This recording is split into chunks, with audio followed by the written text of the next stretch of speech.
Hi friends, आज हम शुरू कर रहे हैं अनिल मोहन द्वारा लिखा गया उपन्यास रफ्तार का पार्ट 17।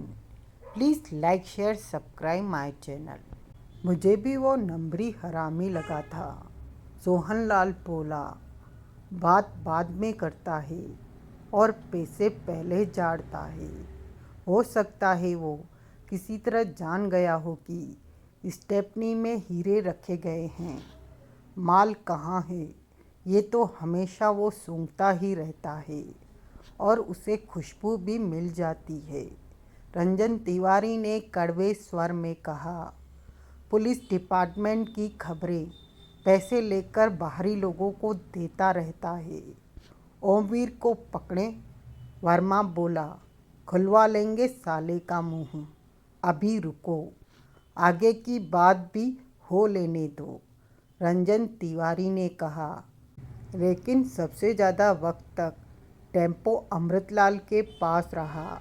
ऐसे में इस बात का ज़्यादा चांस है कि हीरे उसे मिल गए हों।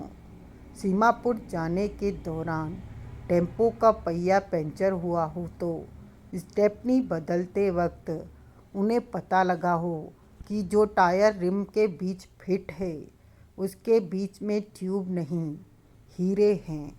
तब उन्होंने सोचा कि जिसने भी स्टेपनी में हीरे छिपाए हैं वो इन्हें लेने ज़रूर आएगा, तो क्या करेंगे। ऐसे में सोच समझकर उन्होंने 4.5 अरब के हीरो से भरी स्टेपनी ही गायब कर दी और वहाँ दूसरी स्टेपनी कहीं से खरीद कर रख दी, ताकि हीरे रखने वाला जब स्टेपनी में हीरे न देखकर उन्हें पकड़े तो वो सिरे से ही अनजान बन जाए कि ये स्टेपनी भी उनकी नहीं है। उन्हें कुछ भी नहीं मालूम, वे तो बेचारे हैं। देवराज चौहान ने कस लिया। अब एक तीसरा चांस लेते हैं, कहकर रंजन तिवारी ने देवराज चौहान को देखा। देवराज चौहान ने सिर हिलाया कि वो उसकी बात सुन रहा है। टेम्पो के मालिक अमृतलाल की निगाहों में ये बात मामूली हो तो हो सकता है उसने इसी वजह से इस बात का जिक्र न किया हो। सीमापुर जाते या आते वक्त कहीं पर टेम्पो खराब हो गया हो तो टेम्पो 2-4 घंटे के लिए किसी मैकेनिक के हवाले करके खुद खाने पीने या आराम करने चले गए हों और इस बीच जिसके पास टेम्पो रहा, इत्तेफाक से उसने जान लिया कि टेम्पो की स्टेपनी में ट्यूब के बदले हीरे भरे पड़े हैं, तो उसने आनन फानन ही स्टेपनी कहीं छिपा दी और वहाँ दूसरी लगा दी। ये हो सकता है, सोहनलाल ने कहा। अमृतलाल के हाथ हीरे लग गए हों या फिर सीमापुर आने जाने के दौरान किसी और के हाथ लग गए हों। अमृतलाल से हमने सख्ती से पूछताछ नहीं की, कहने के साथ ही सोहनलाल ने देवराज चौहान को देखा। अमृतलाल और बुझेसी की बातों से मैंने जो महसूस किया है वो ये है कि उन्हें हीरो के बारे में दूर दूर तक कोई खबर नहीं, देवराज चौहान ने कहा। अब अगर उनसे बात करके तुम लोग किसी तरह की तसल्ली करना चाहते हो तो कर सकते हो, मुझे कोई एतराज़ नहीं। ये भी तो हो सकता है कि सीमापुर आने जाने के दौरान, सोहनलाल ने कहना चाहा। इस बात का खुलासा तो अमृतलाल से बात करने के बाद ही होगा, देवराज चौहान बोला। कुछ पलों तक उनके बीच सोच भरी चुप्पी रही। सोहनलाल ने गोली वाली सिगरेट सुलगा ली। रंजन तिवारी कह उठा। मेरी सोचों में जो था मैंने तुम्हें बता दिया, अब तुम बताओ कि कैसे क्या किया जा सकता है। देवराज चौहान कश लेकर कह उठा। तुम्हारी कही बातों पर गौर किया जाए तो हमें सबसे पहले टेम्पो वाले अमृतलाल से एक बार फिर अच्छी तरह पूछताछ करनी चाहिए कि हीरे उसके पास तो नहीं हैं। फिर कांस्टेबल ओम्बिर को देखना होगा कि जगमोहन को गिरफ्तार करते वक्त कहीं वो भाप गया हो कि स्टेपनी में बेशकीमती हीरे छिपाए गए हैं और उसने स्टेपनी बदलकर हीरो को अपने कब्जे में ले लिया हो। अगर ऐसे में भी कुछ हाथ नहीं लगता तो अमृतलाल से पहले ही पूछ लिया जाएगा कि सीमापुर आते जाते वक्त कहीं पर उन्होंने कुछ देर के लिए टेम्पो तो कहीं नहीं छोड़ा था। अगर किसी के पास टेम्पो छोड़ा है तो उसे चेक करना पड़ेगा। यहाँ तक कि अगर बात नहीं बनती है तो हम उस तबेले पर रहने वाले लोगों को चेक करेंगे जहाँ पर जगमोहन ने टेम्पो की स्टेपनी में हीरे डाले थे। पूछताछ करके ये जानने की चेष्टा करेंगे कि उस वक्त कोई तबेले में था। अगर कोई था तो यकीनन स्टेपनी उसी ने बदली है, क्योंकि वो जान चुका था, देख चुका था कि स्टेपनी में हीरे डाले गए हैं। वर्मा ने तुरंत सिर हिलाया। ये ठीक रहेगा। और इस पूछताछ के दौरान हम अपने दिमाग में यही रखेंगे कि इसी के पास हीरे हैं। सोहनलाल कह उठा। शायद इसी शक की वजह से हम हीरो तक पहुंच जाए। हाँ, रंजन तिवारी ने कहा, ये ठीक रहेगा। वैसे अब जगमोहन कैसा है? ठीक है, ठीक हो रहा है, देवराज चौहान ने शांत स्वर में कहते हुए सोहनलाल को देखा। अमृतलाल टेम्पो लेकर अपने किराए के कमरे पर पहुंच गया होगा। उसे और बुझे सिंह को लेकर किसी सुरक्षित जगह पहुंचो और फ़ोन कर दो, हम वहीं आ जाएंगे। सोहनलाल सिर हिलाकर उठ खड़ा हुआ। मैं इसके साथ जाता हूँ, रंजन तिवारी बोला। चलो। सोहनलाल ने कोई एतराज़ नहीं उठाया। एक बात मेरी समझ में नहीं आई, रंजन तिवारी उठते हुए बोला। अभी तक हम उस इंसान के बारे में नहीं जान पाए जिसने तुम्हारे 3 साथियों की जान ली। जगमोहन की भी लेनी चाहिए और मुझे भी ख़त्म करने में उसने अपनी कोशिश में कमी नहीं रखी थी। देवराज चौहान का चेहरा सख्त हो उठा। वो जो कोई भी है हमसे ज़्यादा दूर नहीं है, क्योंकि वो फिर हमारी जान लेने की चेष्टा करेगा और पहले की तरह हर बार बचकर नहीं निकल सकता। उससे सब सावधान रहना। सोहनलाल और रंजन तिवारी बाहर निकल गए। रात के 10 बज रहे थे। होटल के कमरे में देवराज चौहान, रंजन तिवारी और प्रीतम वर्मा मौजूद थे। वर्मा 5 घंटे की नींद लेकर कुछ देर पहले ही उठा था। जब से मैं सोहनलाल के साथ गया हूँ तब से अमृतलाल के घर नज़र रखी है हमने। उसके पड़ोस से पूछताछ भी की है। जब से तुम अमृतलाल को टेम्पो के साथ लेकर वहाँ से निकले थे, उसके बाद से वो वापस किराए वाले कमरे में नहीं लौटा। रंजन तिवारी ने कहा। सोहनलाल कहाँ है? वो अमृतलाल के घर पर नज़र रख रहा है, रंजन तिवारी कह उठा। मेरे ख्याल में ये सारी गड़बड़ अमृतलाल ने की है। वो जान गया होगा कि स्टेपनी में हीरे रखे गए हैं। पहले तो उसने सोचा कि स्टेपनी बदलकर हीरे रखने वाले को धोखा दे देगा, लेकिन जब उसने नानकचंद की हत्या होते देखी और तुमने भी ये कहकर उसे छोड़ा कि वो घर पर रहे, तब उसे लगा कि वो भारी मुसीबत में फंसने जा रहा है और बचने वाला नहीं है। तुम्हें देर सवेर में शक हो जाएगा कि हीरे उसके पास है और तुम उसे नहीं। ये सब तुम्हारे ख्याल हैं, देवराज चौहान ने टोका, क्योंकि वो घर पर नहीं मिला। हाँ, ख्याल से ही बात आगे बढ़ती है। रंजन तिवारी मुस्कुराया। तुमने उसे सख्ती के तौर पर हर वक्त घर पर रहने को कहा था और घंटों बीत गए, वो टेम्पो के साथ घर पर भी नहीं पहुंचा। उसके टेम्पो की सीटें फाड़ी थी। हीरो की तलाश में, सीटों के कवर लगवाने में व्यस्त हो गए होंगे। तुम अभी इतनी गहराई में मत जाओ। हो सकता है वो आराम से घर पहुँचे। अगर न पहुँचे तो तलाश कर लेंगे उन्हें। देवराज चौहान ने सिगरेट सुलगा ली। वो जहाँ जहाँ जाते हैं, जा सकते हैं, भागदौड़ करके मालूम कर लेंगे। मैंने यूं ही उन दोनों के गांव के बारे में पूछ लिया था। दोनों के गांव मुंबई से ज़्यादा दूर नहीं है।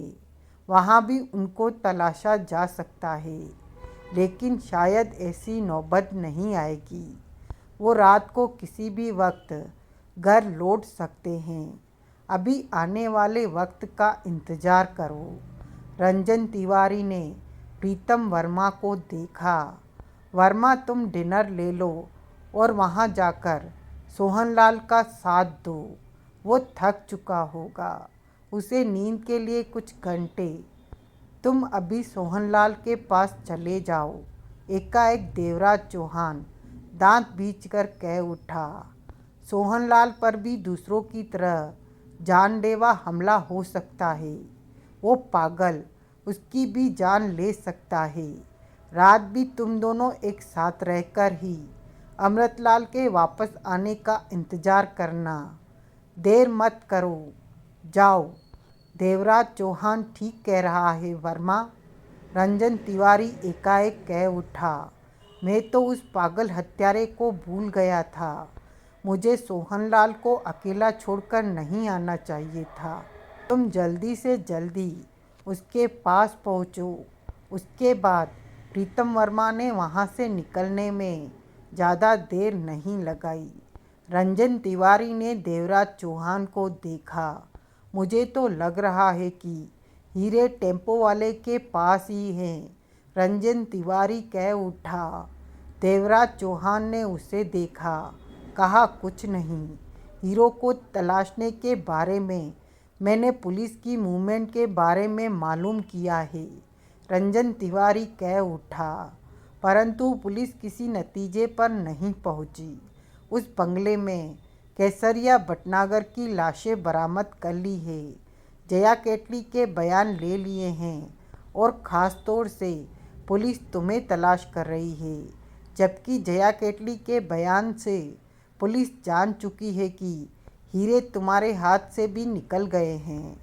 मैं नहीं समझता इन हालातों में पुलिस 4.5 अरब के हीरो तक पहुंच पाएगी। देवराज चौहान ने सोच भरी निगाहों से रंजन तिवारी को देखते हुए कहा। वर्मा जब गया था तो उसके 45 मिनट बाद ही उसका फ़ोन आ गया। रंजन तिवारी ने रिसीवर उठाया। टेम्पो लेकर वे लोग आ गए। उसकी आवाज़ सुनते ही रंजन तिवारी कह उठा। बहुत बुरी खबर है तिवारी साहब। वर्मा का हड़बड़ाया स्वर उसके कानों में पड़ा। क्या? चाकू के ढेर सारे वार करके सोहनलाल को ख़त्म कर दिया गया है क्या? रंजन तिवारी को अपने शरीर पर चींटियां सी रेंगती महसूस हुई। हाँ, मेरे सामने उसकी लाश पड़ी है। मैं मोबाइल से बात कर रहा हूँ। रंजन तिवारी ने सूखे होठों पर जीभ फेरी। कुछ कहते ना बना। देवराज चौहान पर निगाह मारी तो उसे ही देख रहा था। तिवारी जानता था कि सोहनलाल देवराज चौहान का खास है। रंजन तिवारी के चेहरे के बदलते भावों को देखकर देवराज चौहान की आंखें सिकुड़ी। तिवारी साहब, वर्मा की आवाज़ पुनः कानों में पड़ी। रंजन तिवारी ने खुद को संभाला। सुनो, तुम वहीं रहना, हम आ रहे हैं। तिवारी ने रिसीवर रखा। क्या हुआ? देवराज चौहान की एकटक निगाह रंजन तिवारी पर थी। तिवारी ने सूखे होठों पर जीभ फेरी। वह समझ नहीं पा रहा था कि कैसे बताए। मैंने पूछा, क्या बात है? देवराज चौहान की आवाज़ में सख्ती आ गई थी। खासतौर से तुम्हारे लिए बुरी खबर है देवराज चौहान, और मुझसे कहते नहीं बन पा रहा। कहो। सोहनलाल की हत्या कर दी गई है। देवराज चौहान चिहुक पड़ा। पाँव के नीचे से जमीन निकलती महसूस होने लगी। क्या बकवास कर रहे हो? देवराज चौहान घुर्रा उठा। वर्मा ने बताया। उसके वहां पहुंचने पर सोहनलाल की लाश नहीं। देवराज चौहान के चेहरे पर जानवर की वहशियत नजर आने लगी। वह एकाएक दुनिया का सबसे बड़ा दरिंदा लगने लगा। ये नहीं हो सकता। ऐसा हुआ तो उसके हत्यारों को ऐसी मौत दूंगा कि देखने वाले कांप उठेंगे। सोहनलाल को उसे चाकुओं से मारा गया है। ये उसी हत्यारे की करतूत है जो सबकी जान लेने की कोशिश में है। रंजन तिवारी देवराज चौहान के खूंखार वहशी चेहरे को देख रहा था। वह एक और जान लेने में सफल हो गया। देवराज चौहान के होठों से घुर्राहट निकली और सिर से पांव तक पागल हुआ दरवाजे की तरफ बढ़ता चला गया। रंजन तिवारी व्याकुल सा उसके पीछे हो गया। वो जानता था कि सोहनलाल की हत्या की एवज में देवराज चौहान हर तरफ कहर बरपा देगा। अब जो ये कर दे वो ही कम होगा। रात के 11:30 बजे का वक्त हो रहा था जब देवराज चौहान और रंजन तिवारी अमृतलाल वाली गली के बाहर पहुंचे। उस वक्त दूर दूर तक कोई नज़र नहीं आ रहा था। कभी कभार ही कोई वाहन वहां से निकल जाता था, वरना शांति ही रहती थी। देवराज चौहान दरिंदा लग रहा था। आंखें सुलग रही थी। चेहरा पत्थर की तरह कठोर हुआ पड़ा था। लग रहा था जैसे हर नज़र आने वाले इंसान को खत्म कर देगा। रंजन तिवारी बेखूबी उसकी हालत समझ रहा था, परंतु कुछ कह पाने की उसकी हिम्मत नहीं हो रही थी। देवराज चौहान दांत बीचे जल्दी से बाहर निकला और आसपास देखने लगा। कोई भी नज़र नहीं आया। कम से कम वर्मा को तो वहाँ नज़र आना ही चाहिए था। वर्मा कार से निकलते ही रंजन तिवारी ने ऊंचे स्वर में पुकारा। वर्मा फिर भी कहीं नज़र नहीं आया। तिवारी जल्दी से अमृतपाल वाली गली में चला गया कि शायद वर्मा वहाँ हो। दूसरे ही मिनट वो गली से बाहर आ गया। हैरानी थी उसे कि वर्मा कहीं भी नहीं था। एकाएक उसका मन आशंका से भर उठा कि कहीं हत्यारे ने वर्मा को भी खत्म न कर दिया हो। गली के बाहर आते ही ठिठका। चंद कदमों के फासले पर देवराज चौहान खड़ा, सड़क पर निगाहें टिकाए झुका सा खड़ा था। तिवारी पास पहुंचा। उसने भी नीचे देखा।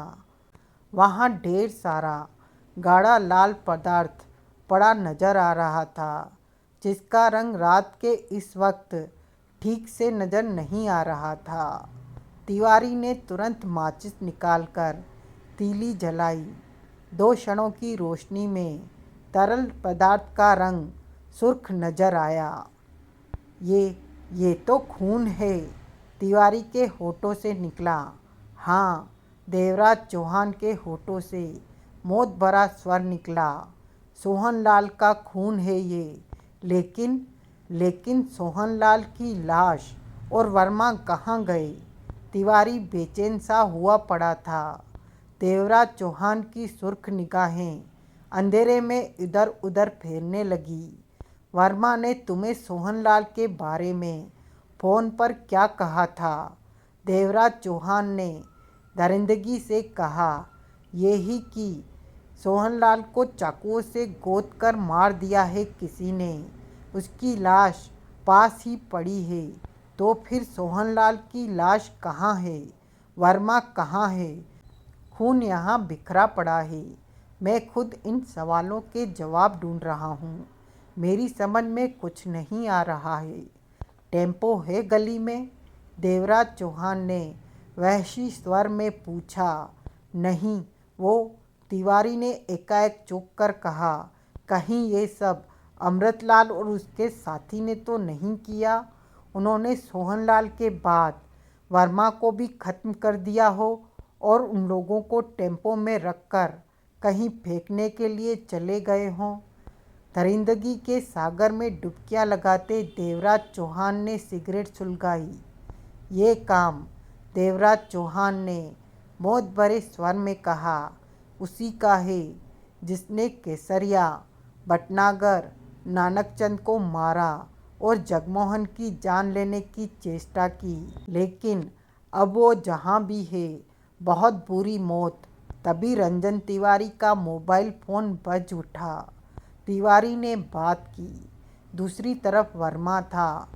तुम कहाँ हो वर्मा? ये सब क्या हो रहा है? रंजन तिवारी ने व्याकुलता से पूछा। सोहनलाल की लाश कहाँ है? तुम इस वक्त कहाँ हो? तुम्हें तो यहाँ होना चाहिए।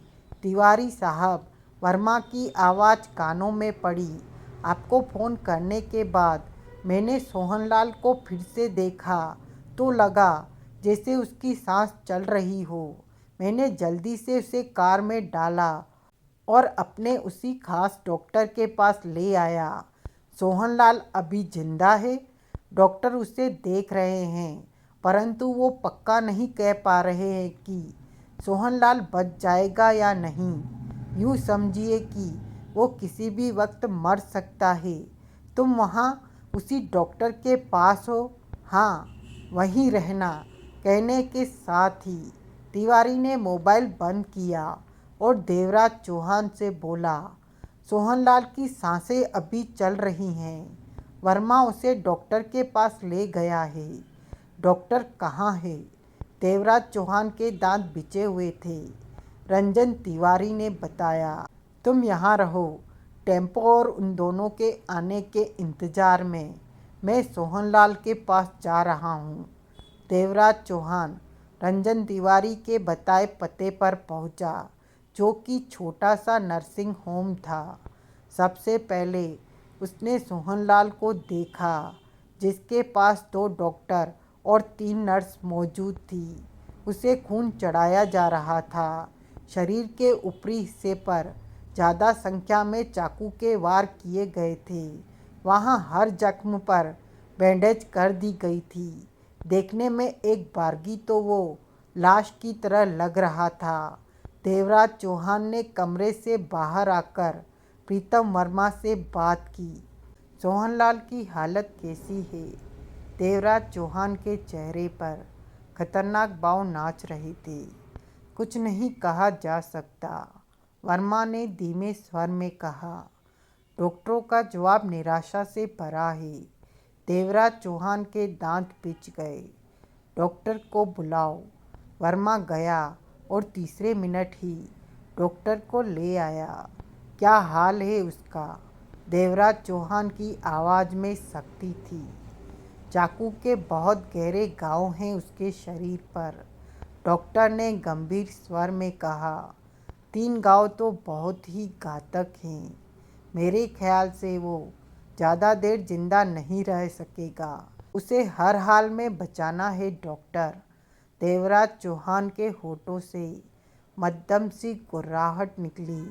हम जो कर रहे हैं उससे ज़्यादा कुछ नहीं कर सकते। किसी और बढ़िया डॉक्टर को बुला लो, जो उसके शरीर की हालत ही ऐसी है। कोई भी डॉक्टर कुछ नहीं कर सकता। देवराज चौहान ने 50,000 की गड्डी निकाली और डॉक्टर को थमा दी। उसे बचाना है डॉक्टर। डॉक्टर ने गड्डी जेब में डाली और कह उठा, अगर वो 24 घंटे निकाल गया तो फिर उसके बचने की उम्मीद ज़्यादा हो जाएगी। देवराज चौहान ने एक और 500 की नोटों की गड्डी निकाली। यह लो, उसके 24 घंटे निकलने चाहिए। हर पल उसके सिर पर खड़े रहो। उसकी एक एक सेकंड की हालत का ध्यान रखो। कहीं पर भी लापरवाह मत हो जाना। देवराज चौहान ने सख्त स्वर में कहा। डॉक्टर ने दूसरी गड्डी को भी जेब में डाल दिया। मेरी तरफ से पूरी कोशिश होगी कि वो जिंदा रहे। डॉक्टर की आवाज़ में अब दम आ गया था। जाओ, उसके पास जाओ, पूरा ध्यान रखो उसका। ये मत सोचना कि बाद में तुम कह दोगे कि तुमने तो बहुत कोशिश की लेकिन वो बच नहीं सका। ये शब्द मैं नहीं सुनूंगा। मुझे वो जिंदा ठीक हालत में चाहिए। डॉक्टर ने सिर हिलाया और पलटकर फौरन वहाँ से चला गया। तुमने यूं ही लाख रुपए उसे दे दिए। वो उसकी ठीक से देखभाल कर रहा था। वर्मा कह उठा।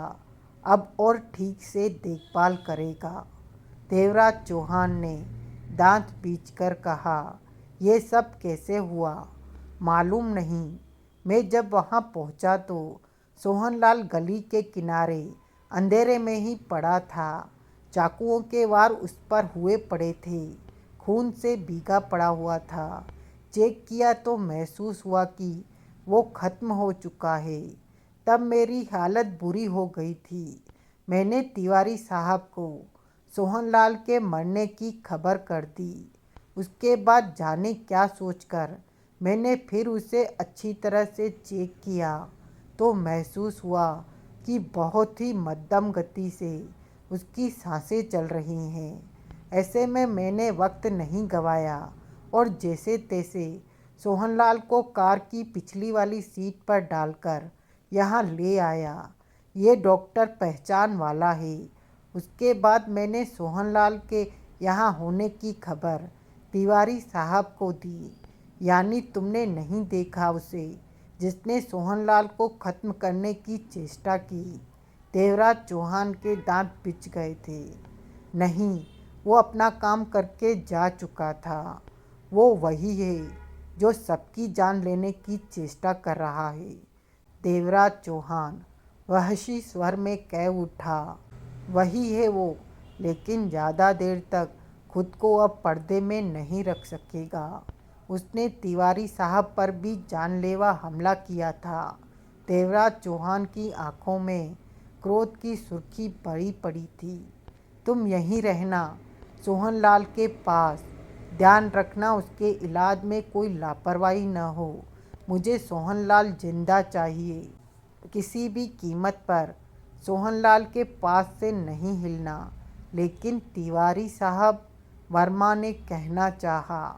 तिवारी से मैं बात कर लूँगा। वर्मा सिर हिलाकर रह गया। देवराज चौहान जगमोहन के पास पहुंचा। नर्सिंग होम के कमरे में वो बेड पर लेटा आराम कर रहा था। कंधे और कनपट्टी पर बैंडेज हुई पड़ी थी। पहले से वो बेहतर नज़र आ रहा था। उसने देवराज चौहान की आंखों में सुलगन देखी तो आंखें सिकुड़ गई। क्या हुआ? जगमोहन के होठों से निकला। सोहनलाल की जान लेने की कोशिश की गई है। देवराज चौहान ने होठ बींचकर कहा। क्या? जगमोहन जोरों से चौंका। सोहनलाल ठीक तो है?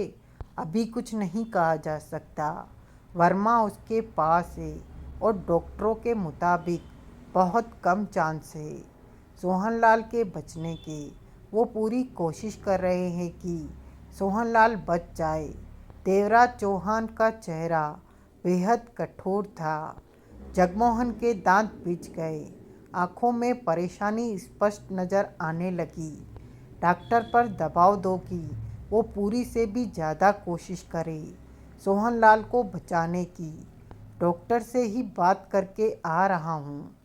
सोहनलाल पर वार करने वाला कौन? वही ही होगा जिसने तुम्हारी भी जान लेने की कोशिश की है, जिसने केसरिया, भटनागर और नानकचंद को मारा है। देवराज चौहान का स्वर वहशी हो उठा। मैं उसे छोड़ूंगा नहीं। वो कौन हो सकता है वो? जगमोहन के चेहरे पर गुस्से से भरे खतरनाक भाव नाच रहे थे। वो जो भी है, उसे 4.5 अरब के हीरे चाहिए। देवराज चौहान के होठों से विशेला स्वर निकला। या फिर वो हीरो को पा चुका है। और हमारी भागदौड़ से डरकर हमें ख़त्म करने की चेष्टा में है। कहीं हीरो की तलाश करते करते उस तक न पहुंच जाए। मेरे ख्याल में वो हम पर इस तरह हमले करके हमारी जानें लेकर हमें पीछे हटने को मजबूर कर देना चाहता है कि हम हीरो की तरफ से पूरी तरह अपना ध्यान हटा लें। बीच की बात जो भी हो, परंतु इस वक्त वो हम सब की हरकतों पर नज़र रख रहा है। तभी तो ठीक मौके पर हम में से किसी को भी अकेला पाकर उस पर हमला कर देता है। देवराज चौहान के चेहरे पर मौत के भाव सिमटे हुए थे। मैं जा रहा हूँ, तुम सतर्क रहना। वो दोबारा भी तुम्हारी जान लेने की कोशिश। मैं सतर्क हूँ, रिवॉल्वर है मेरे पास, जगमोहन ने दांत पींचकर कहा। देवराज चौहान वहाँ से जब रंजन तिवारी के पास पहुँचा तो रात के 3 बज चुके थे। रंजन तिवारी गली के बाहर अंधेरे में छिपा हुआ था। अमृतलाल टेम्पो के साथ नहीं लौटा था। साथ ही वो आक्रमणकारी के प्रति सतर्क था। रह रहकर उसका हाथ जेब में पड़ी रिवॉल्वर पर जा पहुंचता। एक बार तो हमला करने वाला उस पर वार करने में नाकामयाब रहा, परंतु हो सकता है कि इस बात उसे ख़त्म करने में पूरी ताकत लगा ले और तिवारी उसे कामयाब नहीं होने देना चाहता था। सोहनलाल की हालत के बारे में सुनकर हमला करने वाले के प्रति अब उसके दिल में रहम नहीं रहा था। देवराज चौहान की कार रुकते पाकर रंजन तिवारी अपनी जगह से बाहर आ गया। देवराज चौहान कार से बाहर निकला। सोहनलाल की तबीयत अब कैसी है? रंजन तिवारी ने पूछा। अभी कुछ नहीं कहा जा सकता, वो ज़्यादा सीरियस है। देवराज चौहान ने शब्दों को चबाते हुए अंधेरे में नज़रें दौड़ाते हुए बोला। किसी संदिग्ध व्यक्ति को तो नहीं देखा इधर उधर? नहीं। अमृतलाल नहीं लौटा? नहीं, न अमृतलाल न टेम्पो। रंजन तिवारी ने गहरी सांस ली। होठ बीचे देवराज चौहान ने सिगरेट सुलगा ली। मुझे तो समझ नहीं आ रहा कि ये जानलेवा हमले कौन कर रहा है। 3 की जान ले चुका है। अगर तुम लोगों के पीछे ही वो पड़ा होता तो यही सोचता वो तुम लोगों का दुश्मन है। रंजन तिवारी गंभीर स्वर में कह उठा। लेकिन उसने मुझ पर भी हमला किया। ये जुदा बात है कि उसे कामयाबी नहीं मिली। सब कुछ सोचकर मैं इसी नतीजे पर पहुंचा हूं कि हमलावर नहीं चाहता कि हम हीरो की तलाश करें। हाँ, मेरा भी कुछ ऐसा ही ख्याल बनता जा रहा है कि वो नहीं चाहता कोई हीरो की तलाश करे। क्यों? क्योंकि शायद हीरे उसके पास है और उसे डर है कि हीरो की तलाश करते करते हम उस तक पहुंच सकते हैं। इसलिए हम लोगों पर जानलेवा हमले करके हमारे कदमों को रोकना चाहता है वो। देवराज चौहान दरिंदगी भरे स्वर में कह उठा। लेकिन उसका ख्याल गलत है। मेरे कदमों को नहीं रोक पाएगा। रंजन तिवारी कुछ न कह सका। हीरो की तलाश में हम अपनी भागदौड़ जारी रखेंगे। देर सवेर में हमारी जान लेने वाला खुद ब खुद ही हमारे सामने होगा। इतना कुछ करके वो बच नहीं सकेगा। देवराज चौहान का लहजा खतरनाक था। रंजन तिवारी देवराज चौहान को देखता रहा। उसने तुम पर हमला किया और भाग गया। उसकी कदकाठी कैसी थी? देवराज चौहान ने पूछा। मैं नहीं देख सका, रंजन तिवारी ने सिर हिलाकर कहा। तब मैं हक्का बक्का रह गया था कि मेरी जान लेने वाला कौन आ गया। मेरे संभलने से पहले ही वो भाग निकला था। देवराज चौहान ने कस लिया। लेकिन वो फुर्तीला और ताकतवर था। तुम्हारे ख्याल से उसकी उम्र कितनी होनी चाहिए? देवराज चौहान ने पूछा। 30 और 40 के बीच में। रंजन तिवारी कह उठा। अमृतपाल भी जवान है, ओमवीर भी 30-32 साल का है। दोनों ही ताकतवर और फुर्तीले हैं। देवराज चौहान ने कुछ नहीं कहा। अमृतलाल तो लौटा नहीं। मुझे पूरा विश्वास है कि टेम्पो के साथ वो भाग गया है। उसके भाग जाने की वजह से ही मुझे विश्वास हो चुका है कि हीरे उसी के पास है। कुछ घंटे और देख लो। मैं कार को वहाँ दीवार के पास लगाकर भीतर बैठा हूँ। तुम खुले में आकर अमृतलाल के आने का इंतज़ार करो। देवराज चौहान ने बीचे स्वर में कहा। इस दौरान अगर वो हत्यारा तुम्हारी जान लेने की कोशिश करता है तो मैं पकड़ लूँगा उसे। तुम्हारा क्या ख्याल है? वो यहाँ हो सकता है? हाँ, वो कहीं भी छिपा हो सकता है, देवराज चौहान ने कठोर स्वर में कहा। रंजन तिवारी की निगाहें अंधेरे में फिरने लगी। तुम्हारे साथी वर्मा सोहनलाल की देखभाल पर है, उसे वहीं रहने देना। तिवारी सिर हिलाकर रह गया। अगले दिन सुबह के 10 बजे देवराज चौहान और रंजन तिवारी दादर स्टेशन के पास के उसी होटल में मौजूद ब्रेकफास्ट करके हटे थे। नहा धोकर दोनों तैयार थे। 8 बजे वे कमरे में पहुंचे थे। रात तिवारी पर कोई हमला नहीं हुआ था और अमृतलाल भी नहीं लौटा था। उनके चेहरे पर रात ठीक से नींद न ले पाने की वजह से थकान नज़र आ रही थी, परंतु ये भी जानते थे कि ये वक्त आराम करने का नहीं है। उनके सामने बहुत कुछ है करने को। अमृतलाल टेम्पो के साथ कल से ही गायब है। रंजन तिवारी बोला। अब तुम क्या कहते हो? मेरे ख्याल से तो उसे कमरे पर ही होना चाहिए था। उन्हें कोई काम था तो रात को वापस आ जाना चाहिए था, देवराज चौहान ने शांत स्वर में कहा। उनके गायब होने की वजह मैं नहीं जानता, लेकिन जाने क्यों दिल नहीं मानता कि हीरे उनके पास होंगे। कल उनके चेहरों में सच्चाई झलक रही थी कि हीरे उनके पास नहीं है। मैं भी उनके चेहरे की सच्चाई देखना चाहता हूँ, रंजन तिवारी ने शांत स्वर में कहा। कहाँ ढूंढे उन्हें? अमृतलाल और बुझे सिंह अपने कमरे पर नहीं लौटे तो मैं पक्के तौर पर कह सकता हूँ कि वे मुंबई से ही बाहर निकल गए हैं। उनके पास 2 जगह हैं जाने की। कौन सी? अमृतलाल का गांव या फिर टेम्पो क्लीनर बुझे सिंह का गांव। यूं ही कल उनके गांव के नाम पूछ लिया था मैंने। अमृतलाल का गांव तो यहाँ से 4 घंटे दूर है, जबकि बुझे सिंह के गांव तक पहुँचने में 2 घंटे के करीब का वक्त लगेगा। पहले क्लीनर के गांव चलते हैं। अगर वो वहाँ नहीं पहुँचे तो अमृतलाल के गांव चलेंगे। मुझे पूरा विश्वास है कि वे अपने गांव चले गए हैं, लेकिन तुमने तो उन्हें कमरे में रहने को कहा था। हाँ, देवराज चौहान ने सिर हिलाया।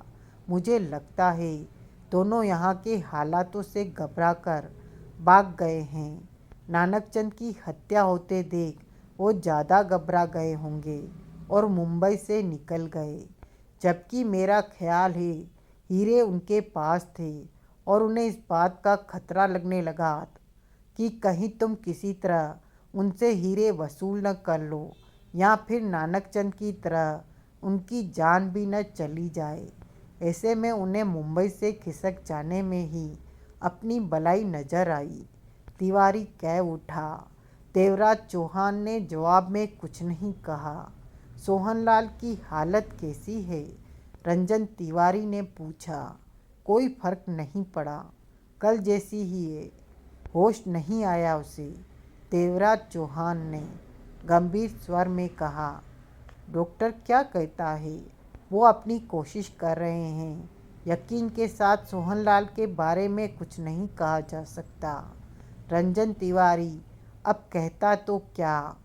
चाकू से वार करने वाला जो भी है देवराज चौहान एक एक शब्द चबाकर खतरनाक स्वर में कह उठा। वो चाकू इस्तेमाल करने में दक्ष है और ये बात बखूबी जानता है कि किसी की भी जान लेने के लिए चाकू का वार कहाँ किया जाना चाहिए। वो बहुत ही एक्सपर्ट चाकूबाज है। तो यह थी अब तक की कहानी। आगे की कहानी अगले अंक में।